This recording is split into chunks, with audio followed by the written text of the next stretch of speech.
So since I tend to pivot and swerve a lot with this podcast, where I'm like, all right, whatever we were talking about last week, that could lead into next week, whatever.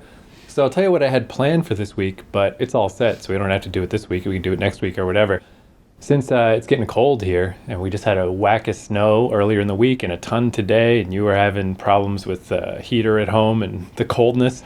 So I thought maybe in just to be interesting about cold is I found this little mini documentary about this city in Russia where, on a bad day here, if we hit minus 20, minus 25 Celsius, it's pretty fucking bad. They hit minus 50. So when you watch that, you feel good about yourself. You feel real warm. Yeah, that's what I was thinking is maybe it would help us just, be appreciative that at least we don't live there. Because it is pretty wild. It's like so cold. So there's that. So that was my plan for this week. Just more of a general topic watch for this weird little documentary about everyone freezing to death.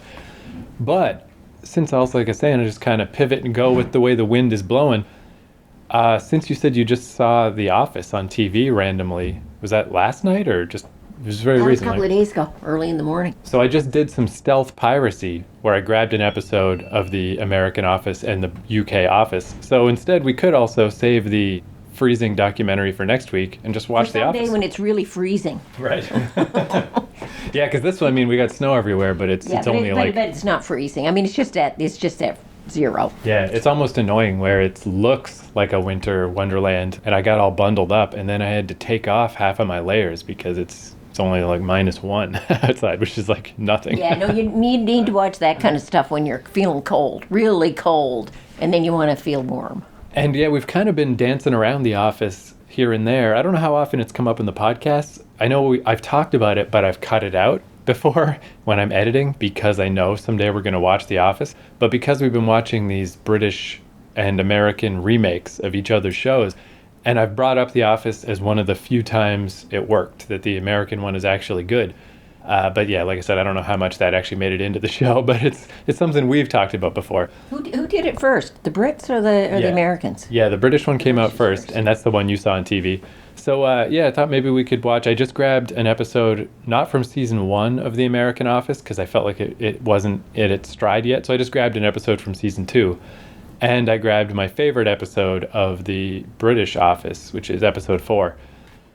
So do you want to do that? Want to do The Office? Sure. So my prediction is, since you've seen the UK Office and liked it, because obviously it's amazing, it's super great, I feel like the American one, even though it is good, it takes some getting used to its style. So I have a feeling just watching one episode, you're probably not going to really dig it. It's going to be clearly inferior to the British one. But who knows? Maybe we'll see.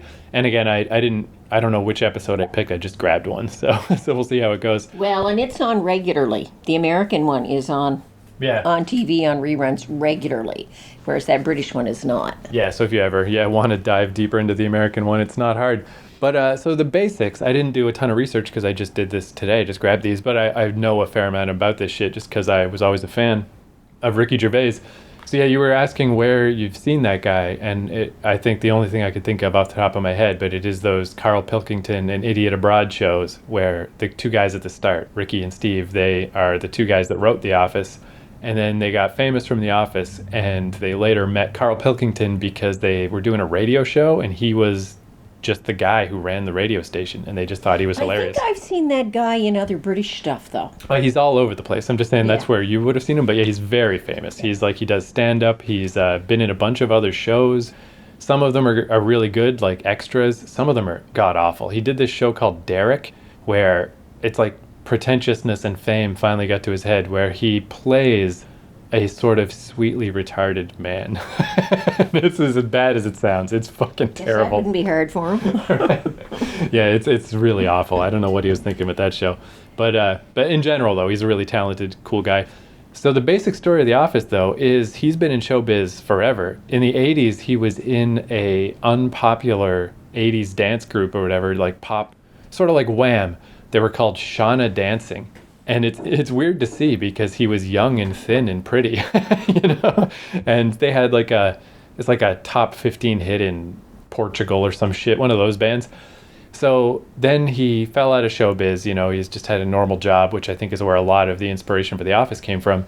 But he always had like one foot still in show business. And him and Stephen Merchant is just like a really tall guy who's also become kind of famous. You probably recognize him too if you saw him.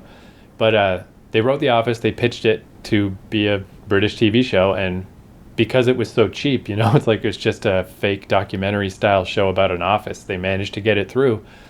And in keeping with like British tradition, it's 2 seasons, 6 episodes each, like Fawlty Towers, like so few episodes, and then 2 specials. So there's only 14 episodes ever.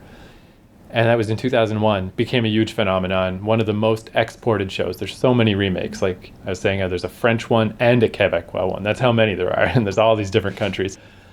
So then a few years later, they made this American one. And I just thought, even though I don't have a ton of these details, it's very telling just looking at the basic details. So like I said, 14 episodes of the British one, 201 episodes of the American one. We just don't know when to stop. They really didn't in this case too, because the main guy, Steve Carrel, is the boss in the American one. Very different vibe, not as good as Ricky Gervais, but funny in his own way. He eventually left. He became too famous. He started being in movies. So, wrap it up, right?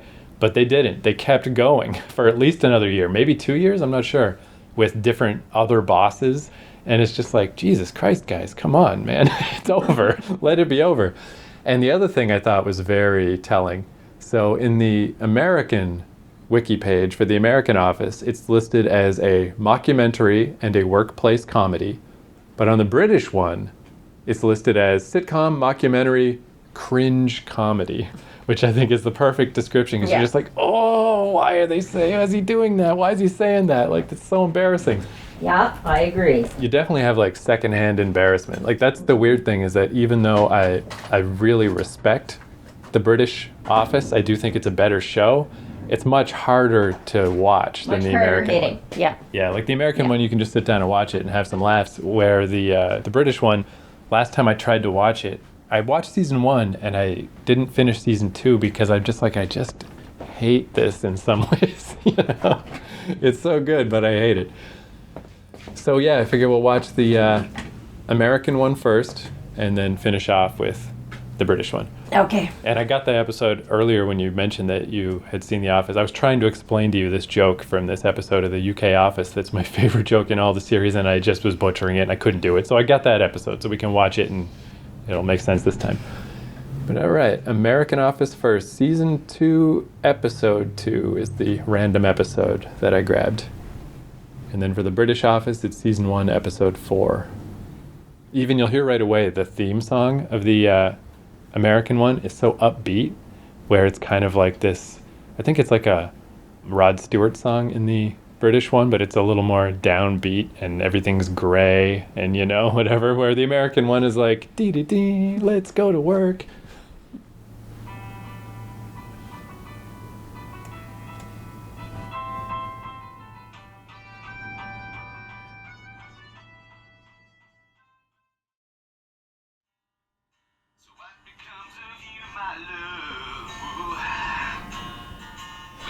Finally stripped you of seeing the handbags and the glad rags that your granddad had to sweat so you could buy it. See, I'd say going back to those, I was like kind of impressed with the American one because I haven't seen it in so long, where I'm like, oh, it is actually kind of low key and it does kind of have that feeling of the British one. Then when we watch the British one, it's like, oh man, yeah, the British one is way better. Yeah, and all I can say after I watch the American one, I could probably work in that office. I wouldn't like it, but I would work in that office. I could not work in that British office. Yeah. Well, I forgot that this one ended. I would have to tell everybody to go fuck off. Yeah, it's so perfect. I forgot that this one ended with Tim just being like, I can't anymore. I'm quitting. See you later. Fuck this. Yeah, and like I was like I was saying when we were watching the American one, that compared to the British one, it's it's kind of spruced up, has a happier theme song, it's a more fun environment. But compared to American sitcoms, it's really weird because it's still really low key, very. And that boss is quiet. obnoxious, but he's not as obnoxious as that Gervais guy. Oh my God. Like, nobody can say anything without him interjecting and having his say and taking over everything. I couldn't work for a man like that. I'd either quit or I'd have to shoot him. And he does this little look to the camera, this little self-satisfied, he kind of like, I don't know, this weird little grin that he does. And he's a real narcissist, that guy. It's everything is about him. Oh God, I couldn't work for that. Ugh. Yeah, and I was saying too how because that was like the thing that catapulted him to fame, and it was kind of neat to watch Ricky Gervais become more famous, and it was kind of like a relief to realize that he's just playing that character, you know, because when you only know him as David Brent, and he's so good at it, and just every scene he knows every little thing that a guy like that would do, every little way to step on someone else's toes or to make it about himself or to just be annoying. And then the real Ricky Gervais is like, you know, he's a pretty cool guy. so that was nice. That was a nice surprise. The British show had a lot more going on in it too. There was a lot of hidden stuff, innuendo stuff that was you obviously knew you were going to pick it up later on. The American show had it, but not to the same depth. Yeah, I think what the American one does instead is it has way more characters. Like there's all these people in the British one that are technically there. There's like 12 or 13 people.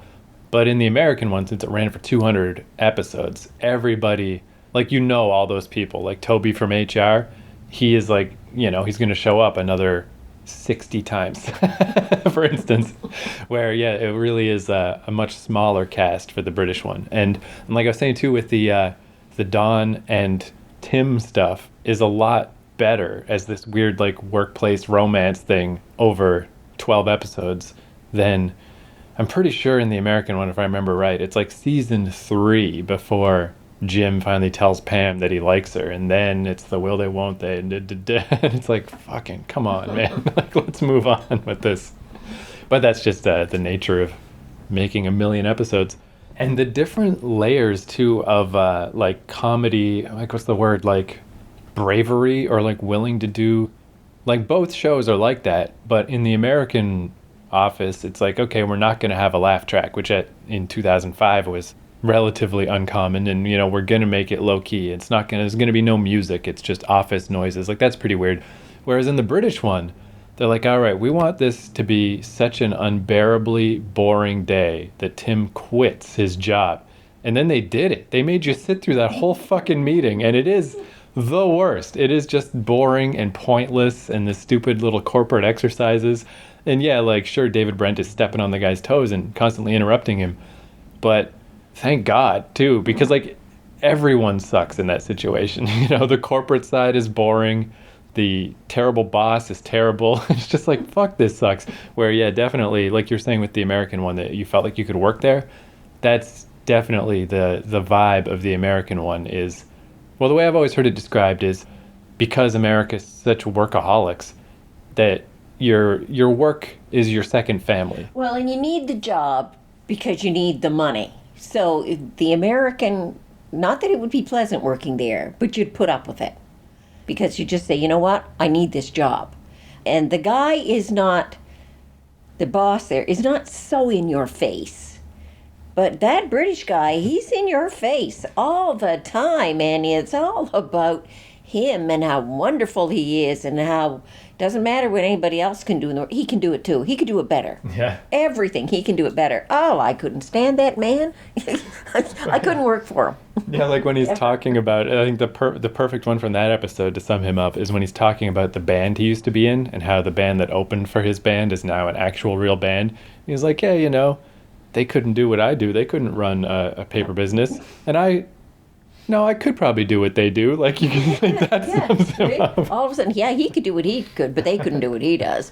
And everybody's sitting there thinking, how on earth does he run this paper business? Like, which I guess, too, is kind of a statement on... Do you ever hear that saying that with jobs where you work your way up, in a way, you could make the argument that you are promoted to the point that you're no longer good enough to be promoted, and then you're stuck forever at that position you're not actually that good at. You know, like really, once you hit the top of where you're going to progress, you should probably go down a level, because instead everybody just gets stuck where they're not good. Or just also the uselessness of bosses. Maybe he is the worst, and maybe he does suck, and it doesn't even matter because he doesn't need to be there. Everyone could run the place without him. Whereas, yeah, I was going to say too with the American one, it's like, you know, the American vibe is like people do want to have fun at work, and they do want work to be a fun environment. It's just that Michael Scott is just bad at it. He's just bad at making that environment. Where the British one, that's not even a dream in anyone's periphery that work could be fun. Why would you ever even think that? It's just like, work. Which is, yeah, just a different culture. And like I was saying too, I watched some of the other ones, and like the France one, everyone is young and beautiful. Just weird. It's just a weird France That thing. British one, it's real black humor though. Yeah. Real black humor. Whereas the American one is not so much. It has some lightheartedness to it. A couple of little smirks come out of you, but that British one, there's a few smirks, but there's also this dark side. Well, also, I to mean, everything that's going on there. I'm probably going to bleep this out, me even saying this, because it's so inappropriate nowadays. But the reason that episode I always remembered, because it's such a crazy joke where he's doing that exercise with the guy where it's like, okay, you pretend to be a customer who's having a problem, and I'll demonstrate how to be a bad manager who just won't listen to you.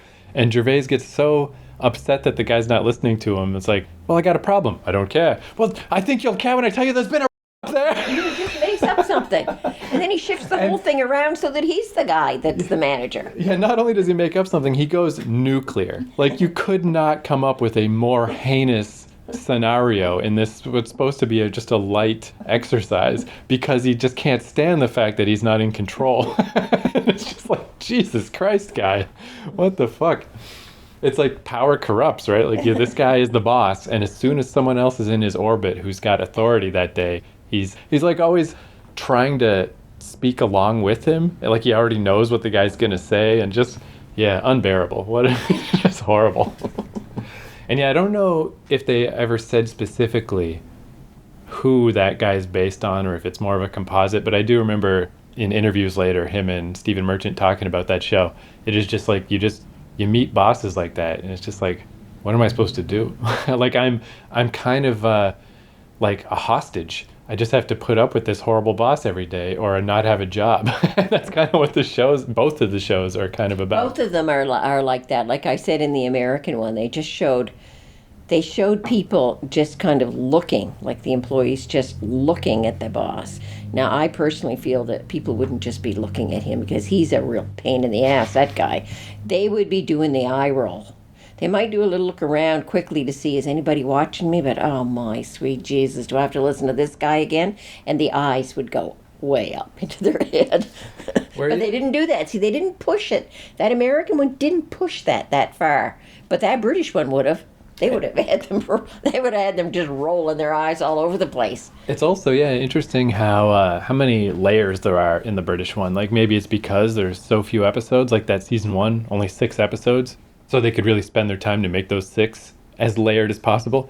But like, the thing with David Brent, you know, revealing that he used to be in a band, and next thing you know, he's playing songs for everybody, that would be ridiculous. But you can see how the smarter people in the office, they're always playing with the situation because they understand what's going on. So they realize, like, oh, we got him. Like, we found one of these things about him that if we just feed his ego about his stupid band, we can just sit here and listen to this idiot play music all day, and we don't even have to go back to work.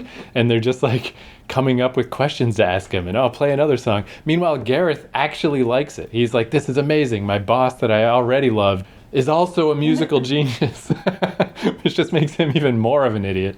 I find, though, I find it's very much like I find a lot of British drama. I've said this before, that they don't have to, like, put it right in front of your face. There's a lot of suggestion, a lot of innuendo. Many times you haven't got a clue, especially, okay, where British mysteries are famous for it. You haven't got a friggin' clue what's even going on. Right. Until the very end. And then it all comes together. But you could never have figured it out because it was so suggestive all the way along. This comedy does the same thing. There's a lot going on in there. It's not just the boss being very egocentric and wanting to be in control. There's so much more going on in there that's all at various, as you say, multi-level.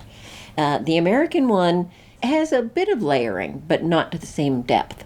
Yeah, like I was still impressed with the American one, like that the episode just kind of stopped. It didn't wrap up. It didn't have any conclusion. It's like, oh, that's it's almost revolutionary for a sitcom to not wrap up, to just kind of peter out. And it's like, oh, that's a little more real.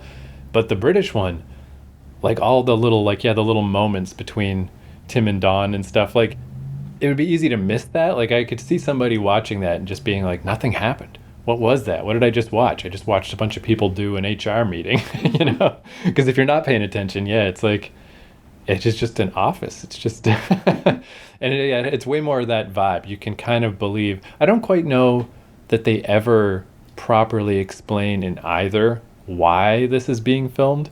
Like, theoretically, they're just here to make a little documentary about a paper company for some reason. But it's more believable in the British one because it doesn't go on for 9 years.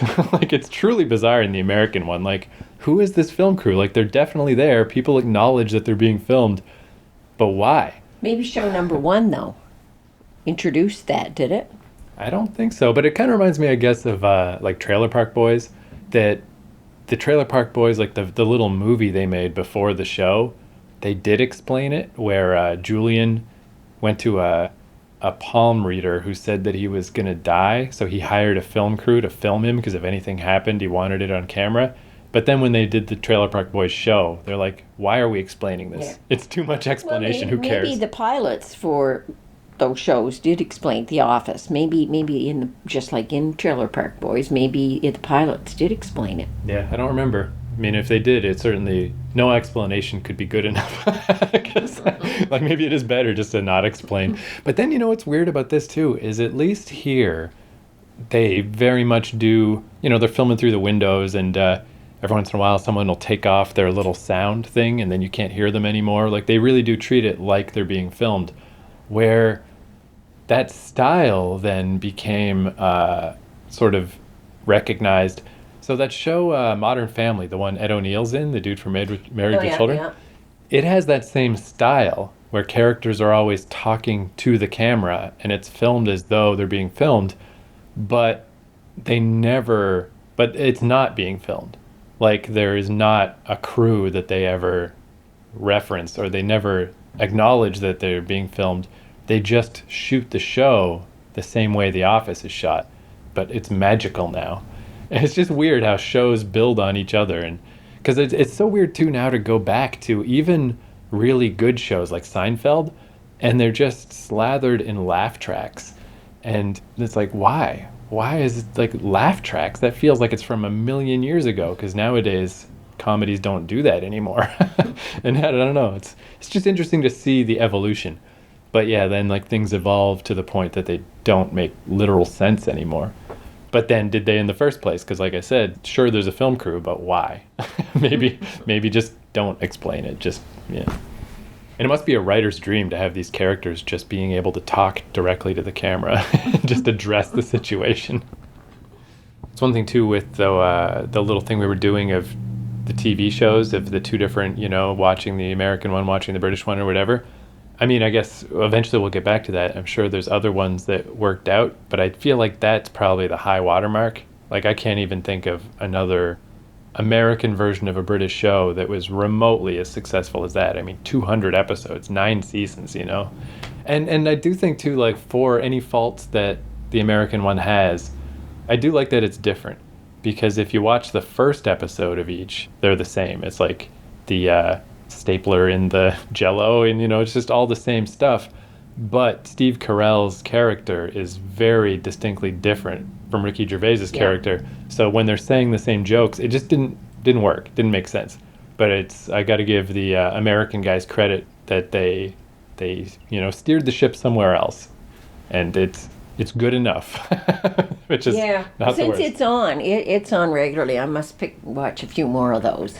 Yeah, I find too, one of the things too, because I mean, I like the main guy, Michael Scott. I think he's an alright character, but he's obviously not as good as Ricky Gervais. for me, what really worked for me is all the other people in the office. There are some true weirdos in that office, and it is kind of neat that you get to know them all, and they all have their own little weird characters. There's this guy Creed. He's just this old man in the office, and he's hilarious every time that he's on the show. And maybe it's just because they don't they don't show up as often. They just get little bits where every single episode is 50% Michael Scott saying, fucking that's what she said jokes. Well, he's the boss. Yeah, of course.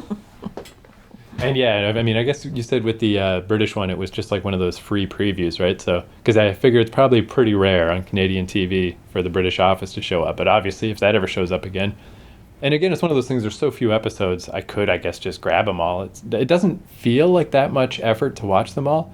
But after we watched Fawlty Towers, I downloaded all of those because it's a similar thing. There's only like 2 seasons. And I still didn't make it through because British shows are it's like eating rich food. It's just like so many episodes, episode after episode of Basil fucking sticking his foot in it over and over. And it's just, it's similar to The Office where it's like it got uncomfortable to watch. It's too much. Yeah. Now, maybe if while it was on television and you watched it like one episode a week and then you watched it again a week later, you got enough of a break between that you'd really enjoy it. Yeah. Because I remember watching Fawlty Towers the first time when it came out, and I very much enjoyed it, but you only saw 1 week of it. Now, I have seen it in rerun where you see 2 or 3 back-to-back, and it's like, and I know what you're saying, it's like, oh my God, if I have to watch that man one more time, I can't take it. Yeah, I think that's like a case of like the modern internet era, like the fact that, I had to jump through a few little hoops to download these shows, but it wasn't really that hard. Like, Fawlty Towers especially, but probably also The Office, it's kind of like more special when they were just on TV and you watched them, and then you just carry those memories for You had a week years. to recuperate. You had a week to recuperate before you saw the next one. And then, for years, if someone would bring up one of these shows, you're like, oh yeah, what a great show. But, you only kind of vaguely remember it in the back of your mind. But, that's kind of better, where now everything is so accessible. Even just the fact that, like, watching one little Fawlty Towers, like, oh, what a nice treat. But then I went and it's like I gorged myself on cake or something. I went and downloaded every single episode, and it's just like too much. It's too much. It's too intense. And The Office, the UK Office would be exactly the same thing. Like the American one, you can just put it on Netflix and let it play and just whatever, and it won't really affect your psyche. But the British one, it will. It's like, it's effort to watch that shit. And and I guess, anyone who's listening to this surely knows these shows, so it doesn't matter that I'm spoiling this or whatever. But and I love that in the American one, eventually Pam breaks up with her boyfriend from the fucking work, the warehouse, and then her and Jim get together and they have a whole happy romance, blah, blah, blah. Where, that British one, that thing we saw there where Tim sort of asked Dawn out and got shot down, that was just the tip of the iceberg. There's this, like, scene at the end of season 2 when it's like really well done. It's kind of dramatic where he takes off his little receiver so you can't hear him anymore because this is like a private conversation he doesn't want the cameras to pick up. So they're just filming again through the window. So you just see him and Dawn have their big conversation, and you don't know what they're saying. You don't know if she says yes or no or what, until he comes out after and says, no, she's staying with Lee. I'm getting out of here. And it's like, fuck, British TV, goddamn, knife in the heart. Yeah, but see, they don't rub your face in it. They leave you with a whole lot of suggestion. Yeah.